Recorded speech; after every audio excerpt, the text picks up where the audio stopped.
இருக்கன்குடி மாரியம்மன் கோயில் விருதுநகர் மாவட்டத்தில் உள்ள சாத்தூர் அருகே அமைந்துள்ளது. இதுவரை பார்த்த அனைத்து மாரியம்மன் கோயில்களிலும் அம்மன் இடது காலை மடித்து வலது காலை தொங்கவிட்டபடி இருப்பார்.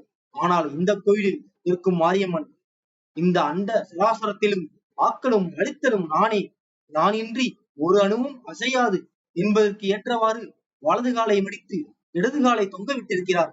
இந்த அமைப்பே இருக்கன்குடி மாரியம்மனின் சிறப்பம்சமாகும். இத்தகைய சிறப்பு மிகுந்த இருக்கன்குடி மாரியம்மன் எப்படி தோன்றினார் என்று தெரியுமா? அதை பற்றி விரிவாக பார்ப்போம் வாருங்கள். சுமார் 300 ஆண்டுகளுக்கு முன்பு இந்த ஊர் சிறிய கிராமமாக இருந்தது. இங்கு பெரும்பான்மையாக விவசாயம் செய்யும் மக்கள் வாழ்ந்து வந்தனர். ஒரு நாள் விவசாயத்திற்காக ஒரு பெண் கூடையில் சாணம் சேர்த்துக் கொண்டிருந்தாள். கூடையில் ஓரளவிற்கு சாணம் சேர்ந்ததும் அதை அவ்விடத்திலிருந்து எடுக்க முடியவில்லை. பிறகு அந்த பெண் அழுது வந்து அந்த கூடையில் இருக்கும் இடத்தில் புரிந்திருக்கும் தன்னை எடுத்து கோவில் அமைத்து வேண்டினால் அனைத்து வேண்டுதல்களையும் நிறைவேற்றுவதாக தெரிவித்தாள். அதன் பிறகு மக்கள் அவ்விடத்தை தோண்டி மாரியம்மனின் சிலையை எடுத்து கோவில் அமைத்து வழிபட தொடங்கினர்.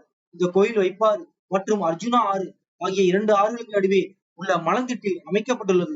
இந்த கோயில் கிழக்கு மேற்கே 178 அடியும் வடக்கு தெற்கே 149 அடியும் அமைந்துள்ளது.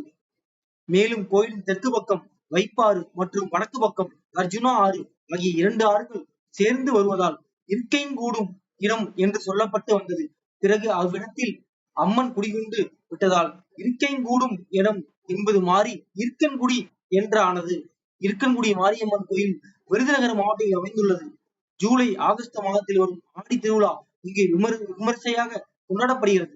கண் பிரச்சனை, அம்மை, வயிற்று வலி, கை கால் வலி போன்ற பிரச்சனைகளுக்கு மாரியம்மனை வேண்டினால் குணமாகும் என்பது பக்தர்களின் நம்பிக்கையாகும். மறக்காம நம்ம சேனல் சப்ஸ்கிரைப் பண்ணீங்க. நன்றி.